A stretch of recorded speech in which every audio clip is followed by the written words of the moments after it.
युद्ध का 1 महीना पूरा हो गया है। न्यूज नेशन की मेगा कवरेज लगातार जारी है, लेकिन सवाल इस 1 महीने में कई खड़े हुए। 1 महीने के युद्ध में अमेरिका इजराइल को हासिल क्या हुआ, यह बड़ा सवाल है। ईरान ने आखिर इस 1 महीने के युद्ध में क्या खोया और ईरान को अमेरिका अभी तक क्यों नहीं झुका पाया? इन सभी मुद्दों को समझने के लिए हमारे साथ खास मेहमान जुड़े हुए हैं। पूर्व विदेश सचिव शशांक शेखर जी हमारे साथ हैं। सर, आपका बहुत बहुत स्वागत है मेरे साथ जुड़ने के लिए। सर, सवाल यही है कि 1 महीना इस युद्ध को बीत चुका है, ऐसी क्या वजह है कि आज भी ईरान की ओर से हमलों में कोई कमी नहीं है, यानी इजराइल और अमेरिका ईरान को नहीं हरा पाए अभी तक? दूसरा सवाल यह कि हासिल क्या किया अमेरिका और इजराइल ने इस 1 महीने के दौर में?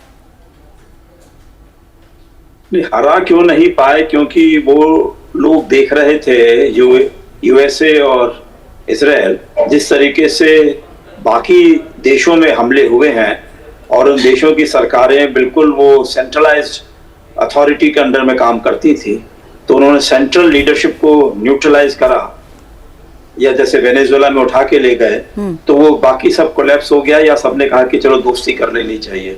लेकिन ईरान में चूंकि ये एक जैसे कहते हैं होम्योपैथिक डोज, वो हर दूसरे तीसरे साल पिछले 3 दशकों से ये युद्ध की नीति बनी हुई है, या बल्कि मैं कहूंगा कि जब से मोसादेक बने थे एक नेशनलिस्ट प्राइम मिनिस्टर, उसके बाद से ही ईरान के अंदर जो है छोटे छोटे हमले, बड़े बड़े हमले किए जा रहे हैं। और ईरान ने जो उनके रिलीजियस लीडर्स थे, उन्होंने खुद फतवा दे दिया था कि न्यूक्लियर वेपन्स जो है हराम है और हम उनके ऊपर नहीं जाएंगे।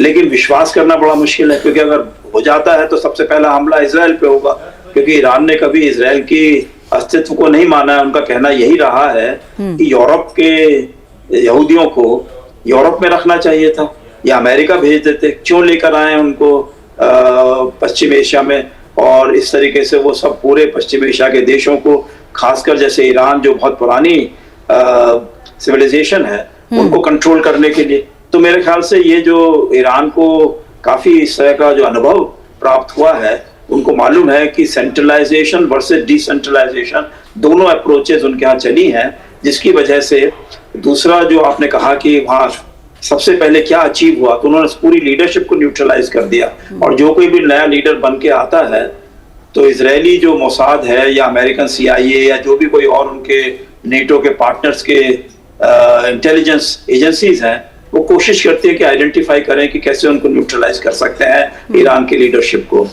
लेकिन चीज ये है कि ईरान ने सब देखकर अपने को इस तरह से मजबूत बना के रखा हुआ है। और एक जैसे मैं कुछ अपने ईरान के एक्सपर्ट से सुन रहा था कि एक वहाँ पे शहादत का वहाँ पे बड़ी इज्जत होती है जी। तो एक प्रकार से ईरान के लोग जो है वो चाहते तो नहीं है कि किसी तरीके से बिल्कुल ही रिलीजियस गवर्नमेंट के अंडर में रहें, वो नॉर्मल तरीके से रहना चाहते हैं जैसे बाकी एशिया के बाशिंदे रहना चाहते हैं। लेकिन वो ये नहीं चाहते हैं कि वो इजराइल डिसाइड करे या अमेरिका डिसाइड करे कि कौन वहां रहेगा, कैसे काम चलेगा, किस किस को अपने वो बेचेंगे, तेल बेचेंगे और साधन बेचेंगे, किसके कंट्रोल में रहेंगे। तो ये उनको पसंद नहीं है, चाहे किसी भी तरह के लोग हों। तो मैं समझता हूँ कि ये जो है कहा जा सकता है कि अमेरिका की सफलता जहां तक हुई है वो ठीक है। जो पूरे तरीके से सफलता नहीं हो पाई है उसके भी कारण है, और 1 महीना हो गया है। अगर अमेरिका अब 10 दिन का समय और दिया है, उसके बाद में अगर वो वाकई में अपने सोल्जर्स को वहां उतारता है, क्योंकि वही अब लगता है कि एक रास्ता रह गया है उनके लिए, तो मैं समझता हूँ कि उसके लिए फिर से वही बात बनेगी कि अमेरिका जो है कोशिश करके भी वहां से निकलना थोड़ा मुश्किल हो जाएगा उनके लिए।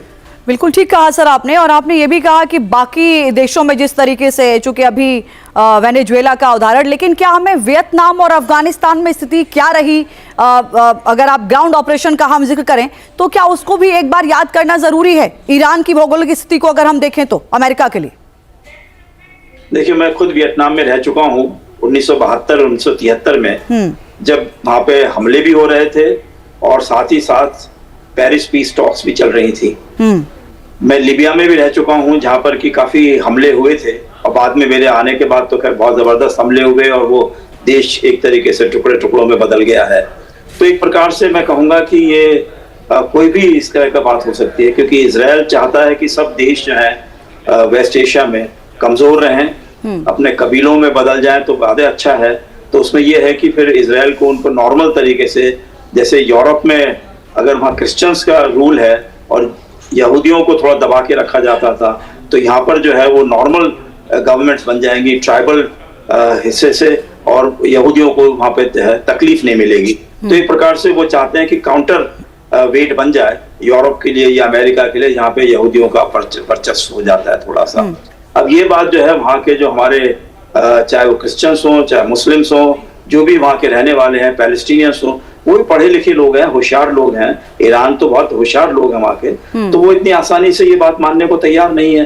तो वो वियतनाम के तरीके से, अफगानिस्तान के तरीके से वो चलने का प्रयास करेंगे। लेकिन अमेरिका ने भी बहुत सबक सीखे हैं, तो मैं समझता नहीं हूँ कि अमेरिका इतनी जल्दी से हार मान जाएगा अगर वाकई में वो वहाँ एंटर करना चाहते हैं, क्योंकि उनको इतना पूरे तरीके से, मैं कहता हूँ वियतनाम से भी ज्यादा है, अफगानिस्तान से भी ज्यादा है। उनको सबसे ज्यादा जो उनको एक तरीके से मैं कहूंगा कि अमेरिका को दुखती रग है उनकी, वो ये है कि ईरान ने कभी उनकी बात नहीं मानी।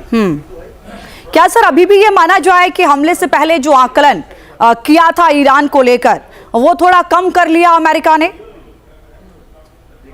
देखिए ऐसा है कि आकलन सब था उनके पास, लेकिन जो निर्णय लेने के वक्त में जो उनके साथ में सहायक होते हैं राष्ट्रपति के साथ में, उनको निर्णय लेने के लिए बहुत कम समय मिलता है।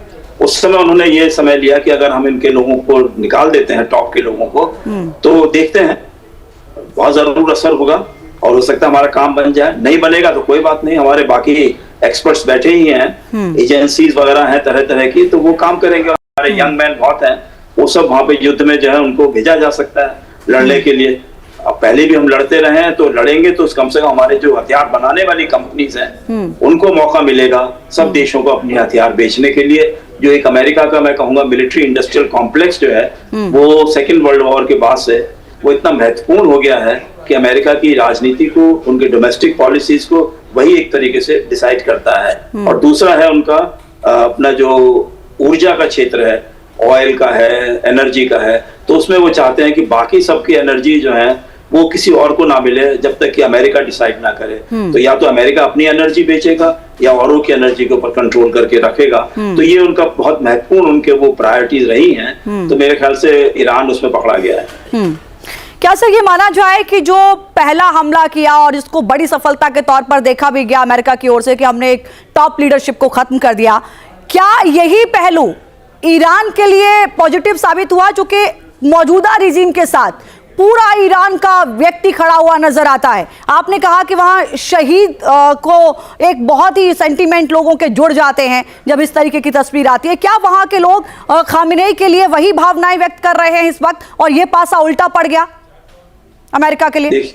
देखिए अमेरिका और इजराइल को मालूम था कि ईरान में बहुत लोग ऐसे हैं जो कि इस समय सामान्य स्थिति चाहते हैं। वो नहीं चाहते हैं कि जो इस्लामिक रिलीजियस रूल लगा हुआ है उसको थोड़ा सा मॉडरेट किया जाए।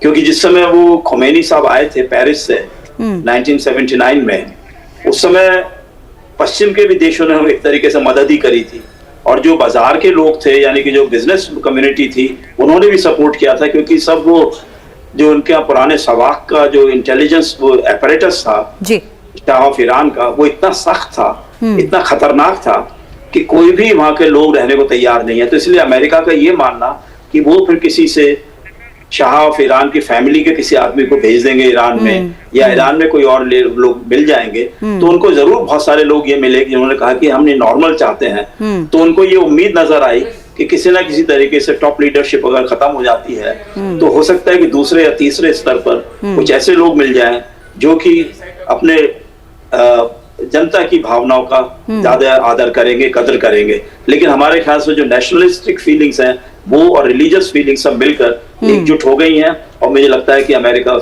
में फंस गया है। बिल्कुल ठीक कहा सर आपने। मुस्तफा खामेनेई ने भी यही किया कि हमें लगा था कि अशांति फैलेगी और थोड़ा सा लोगों में निराशा होगी, लेकिन ऐसा हुआ नहीं। राष्ट्र के नाम पर पूरी जनता एक है और ये अब हमारी ताकत बन चुकी है। सर बहुत धन्यवाद हमारे साथ जुड़ने के लिए, तमाम सवालों का जवाब देने के लिए।